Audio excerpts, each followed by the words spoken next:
Melissa, have you finished your health check yet? Are there any results? I've been anxiously worrying about you all day, unable to concentrate on work. I've checked everything. I have the results, but I don't really want to discuss it right now. I need some time to compose myself. Why are you shutting me out? Are the results not good?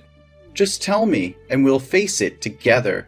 Well, I have breast cancer, and they said it's an advanced stage, spreading rapidly.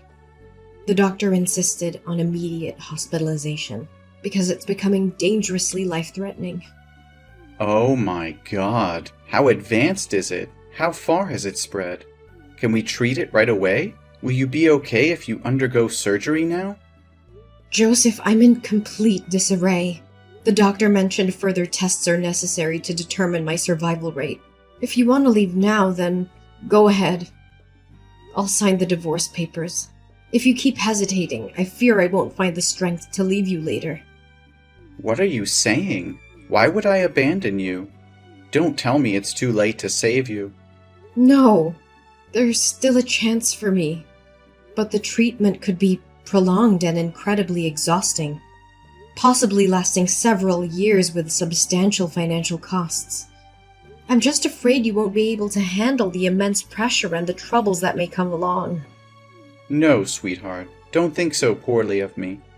Haven't the past 2 years of love and 1 year of marriage shown you my commitment? I accept it all, and I'll stand by your side no matter what happens. So let's face this together, openly. Joseph, thank you. Well, here it is. It appears the cancer is even more advanced than I thought. Preserving breast tissue might be challenging. The doctor mentioned a mastectomy, chemotherapy, and radiotherapy as necessary for my survival, which means I won't be the same as before. Honey, I'm not an expert, so I'll scour the internet for more information. Maybe the way I phrase it isn't accurate, but does that mean they'll remove your breast tissue? Yes, exactly as you said. Well, if I'm fortunate, they won't have to remove all of it, just a portion. I can't even begin to imagine it. What's going to happen? Will your breasts just change? It's hard to say for sure, but it's likely that their shape will be affected. They might become asymmetrical or even lose their natural appearance. I'm sorry if it turns out that way. No, I should be the one apologizing. It's my negligence that has led to this critical situation. I should have taken you to the doctor when you first mentioned breast discomfort 2 months ago, but I've been too consumed by work to be there for you. It's all my fault, Melissa. I'm deeply sorry for failing you. No, please don't blame yourself. This isn't your fault. Are you concerned about how this change will affect your attraction to me? I understand if you find it difficult to accept. Don't say that. I didn't marry you for your physical appearance, Melissa. I don't care how your breasts look. My love for you is far deeper than that. But there's something else, Joseph. The doctor advised against getting pregnant during the treatment because it could harm the baby due to the medications involved. This means our dreams of having a child might have to be postponed indefinitely. Can you handle that? If you feel it's too much to bear, I'm willing to leave so you can find a partner who can give you everything. If I wanted someone perfect, I wouldn't have chosen you. You're the most important person in my life, and I don't care if we can have biological children or not. All that matters to me is that we face this together as a team. If we can't have our own children, we can explore other options like adoption. Our love can still create a beautiful family. Joseph, your unwavering love gives me strength. Thank you for being by my side. Now I can face the upcoming surgery with newfound courage. And knowing you're not alone makes me feel stronger too. I thank God every day for bringing you into my life. I'm grateful to have you as my husband, Joseph. I love you more than words can express, my dear. Now, take some rest and get ready for our date tonight. I'll take you to our favorite restaurant, where we can cherish each moment together. Yes, Joseph. I look forward to it. Hey, Melissa. I heard from Joseph. He just stopped by my house and told me about your condition. Since he has to go on a business trip for a few days, he asked me to take care of you. Do you really have breast cancer? Why didn't you tell me anything? Oh, hi, Mom. Lately, I've been feeling tired and busy with all the medical appointments and preparations for my surgery, so I haven't had a chance to inform anyone. Besides, it's not something I want to share as good news. You don't sound like yourself. I can sense your nervousness, sadness, and sensitivity. Does this mean your condition is severe? Well, if we want to be optimistic, I can say it's not too bad, but it's also not great. Surgery always carries risks, and the thought of scalpels in my breasts naturally makes me nervous. They're an important part of my identity as a woman. Really? Sometimes I forget that you're a woman too. You don't behave like a lady, or a good daughter-in-law, especially when you make my son do household chores that should be your responsibility. Mom, what are you talking about? Which chores are specifically assigned to me? In our household, we share the housework equally. Oh, really? But every time I visit your house, I always see my son doing all the household chores. Whenever I come over, it's Joseph who's cooking while you're sitting and relaxing. Or he's folding clothes while you're fast asleep on the bed. You don't fulfill your duties as a wife or a woman in this family.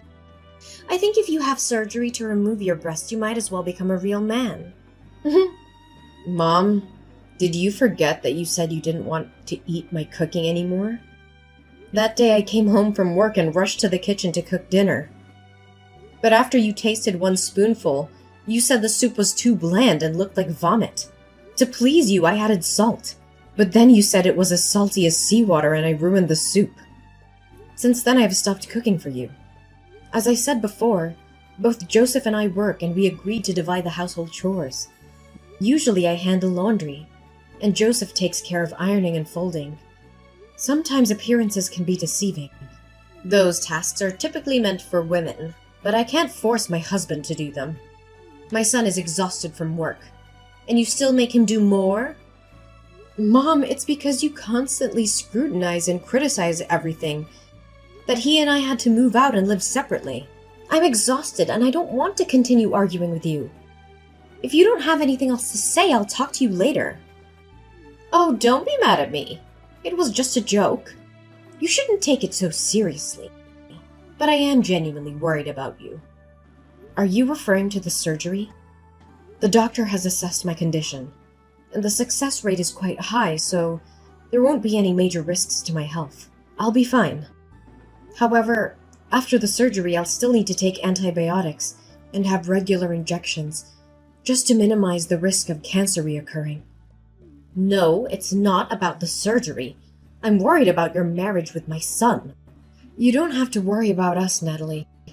Our relationship is still strong, and Joseph loves me unconditionally. There's no reason for your concern. That's what I've always feared. My foolish child, always thinking of others before himself. Shouldn't he be looking for someone else? Someone without all these complications? Mom, I don't appreciate any of these jokes at all. Joseph has made it clear that my appearance or any physical changes won't affect his love for me. Oh, come on. You know Joseph is just being kind. What about when reality hits?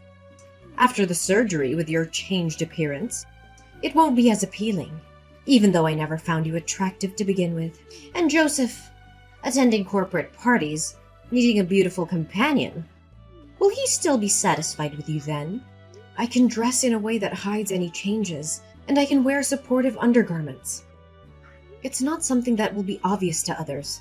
Only you and Joseph know about it. Aren't you afraid he'll get tired of you and eventually seek someone else? You'll end up even more miserable and desperate when that happens. Maybe you should consider divorcing Joseph preemptively. I offered to divorce Joseph when I first found out about my diagnosis, but he assured me he would stand by me no matter what. It's not my decision to make alone. Besides, beauty is subjective, and Joseph sees beyond physical appearances. You're always so argumentative, Melissa. That's why I say you lack femininity. And what about children? After the surgery, you won't be able to have children anymore. Joseph has always wanted a child. Do you have the heart to make him so sad? The inability to conceive is temporary during the treatment.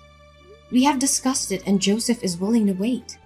We have even considered adoption as an option to fulfill our desire for a family. No! I absolutely disagree with that. Adoption? I never approved of such a thing. The primary duty of a woman is to give birth, and if you can't fulfill that, you don't deserve to be my daughter-in-law. And how many more years will you make me wait for a grandchild? I'm over 60. I don't want to wait any longer. This is not something you can dictate, Natalie.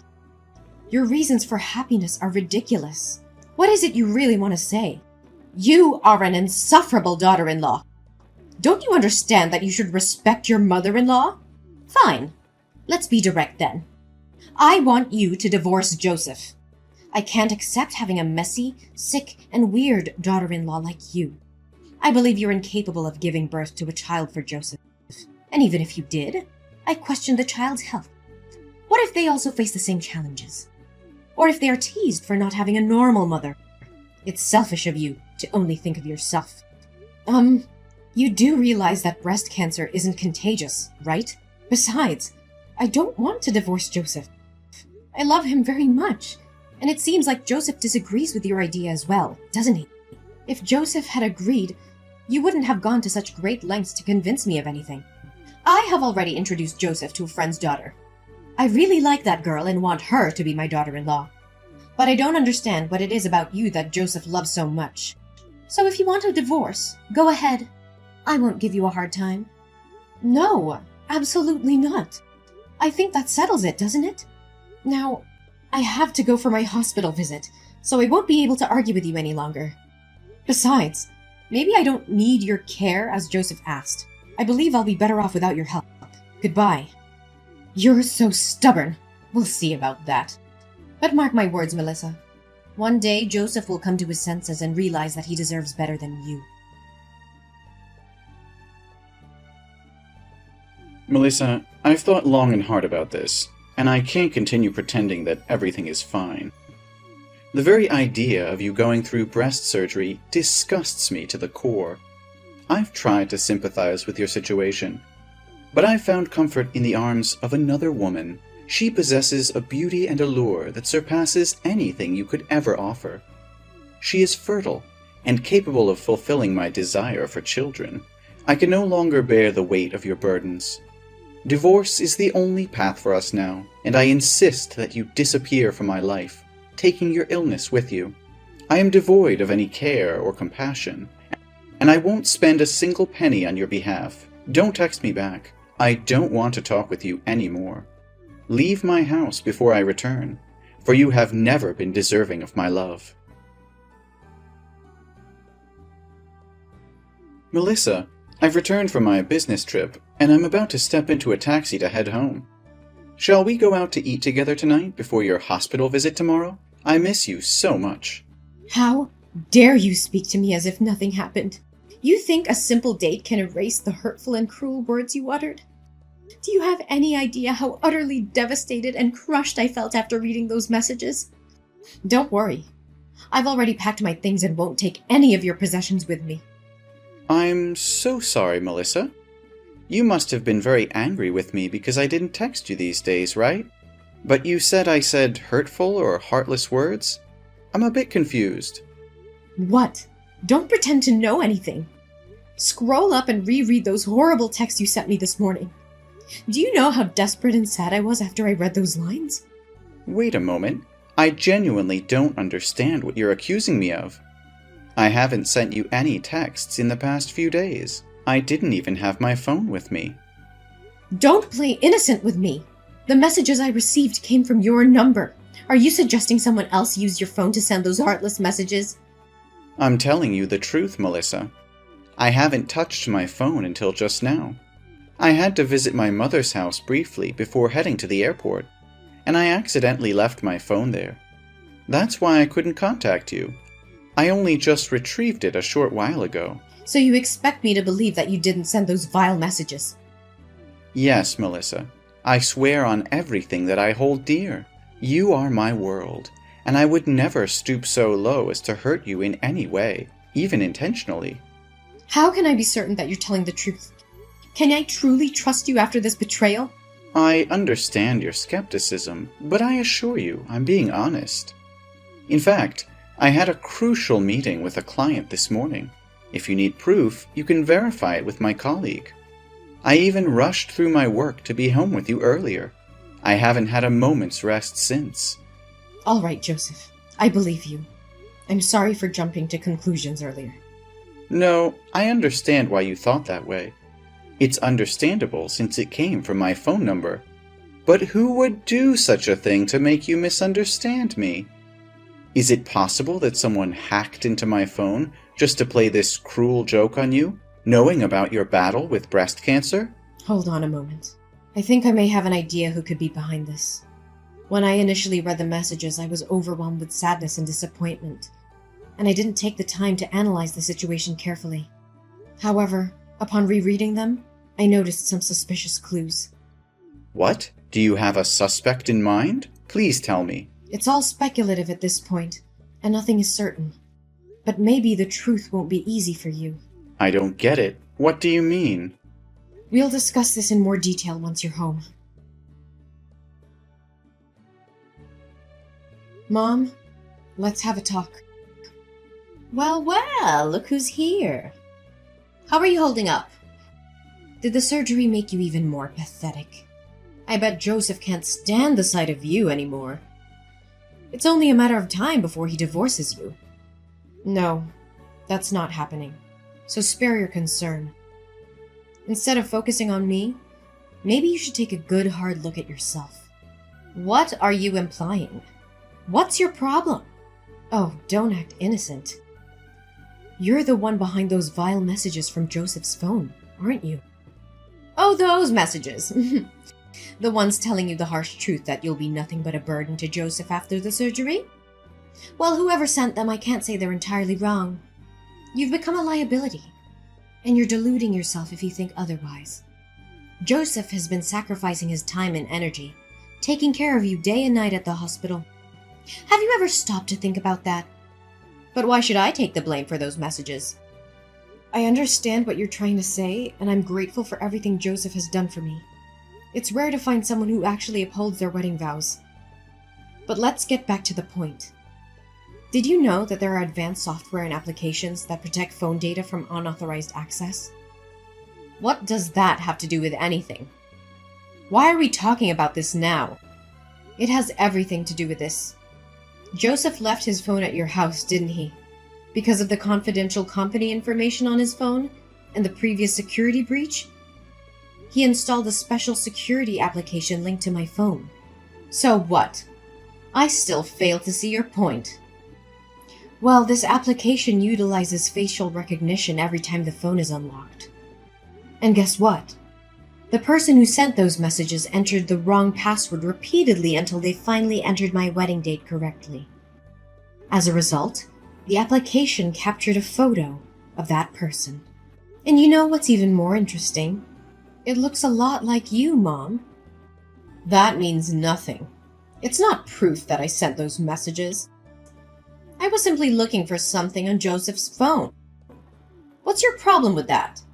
You're right. It's not proof if you were innocent. But here's the kicker.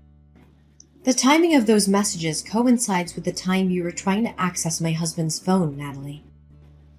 And there's another thing you probably didn't notice because it's become a habit of yours. Using the sign to end a sentence, while Joseph never does. You call that evidence? It's utterly ridiculous. Yes, it may not be definitive proof of your guilt, but it's substantial enough for me to take legal action against you for impersonation and the defamation of my career. I've already reported the incident to the police. If you're innocent, there's no need to be afraid. If the real culprit is you, I will offer you a sincere apology. What? Why would you involve the police in such a trivial matter? You're blowing this way out of proportion. It may seem trivial to you, but it's a serious violation of my privacy and emotional well-being. I won't allow someone to harass me and spread malicious lies without consequences. This isn't just about the messages. It's about the betrayal and the intent behind them. I won't tolerate such behavior from anyone, not even family. I can't believe you would go to such lengths over a misunderstanding. You're being unreasonable and exaggerating the situation. We're a family, Melissa. We should be able to resolve our issues without involving the police. Are you suggesting we handle this matter within the family? Do you admit that the culprit is someone within our own home? Is it Jason? Should I confront my father-in-law about this when he visits me at the hospital? What? Is Jason there? No, you can't tell him! I'm sorry, but it's too late for that.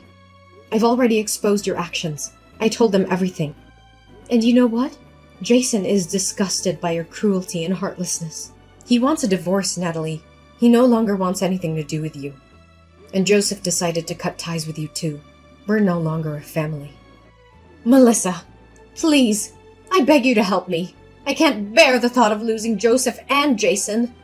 They're my world, my everything. I'll do whatever it takes to make things right. I'll grovel. I'll beg. I'll do whatever they want.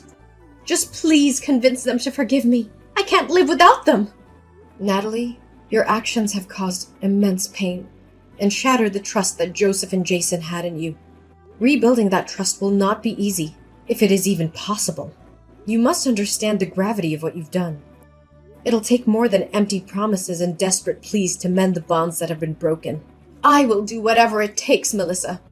I'll prove to them that I've changed, that I'm no longer the person who inflicted such pain upon you. Please, I'm begging you, give me this opportunity to make things right. I can't bear the thought of losing my family forever. It's ironic, isn't it? You don't want to lose your own family, yet you are willing to destroy mine. Begging me in vain won't change the fact that you have to face the consequences of your actions. So instead of staying there, begging for forgiveness, I suggest you prepare yourself for the legal proceedings ahead. You'll have to answer for both insulting me and seeking a divorce from Jason.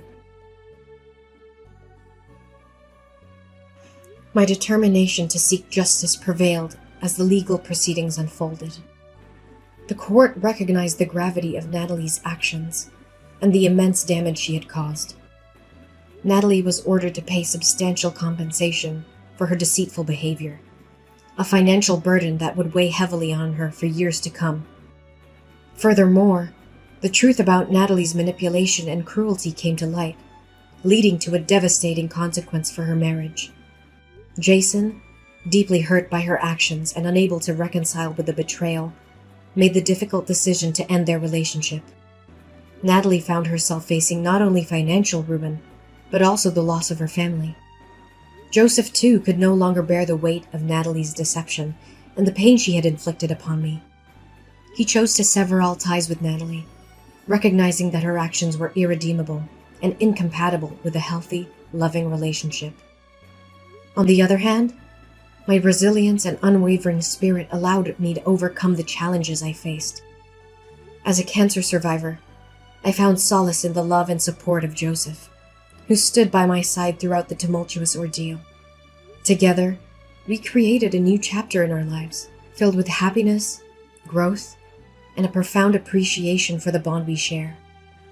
My strength and triumph over adversity inspired others facing similar struggles, and I became an advocate for cancer survivors, offering comfort and guidance to those in need.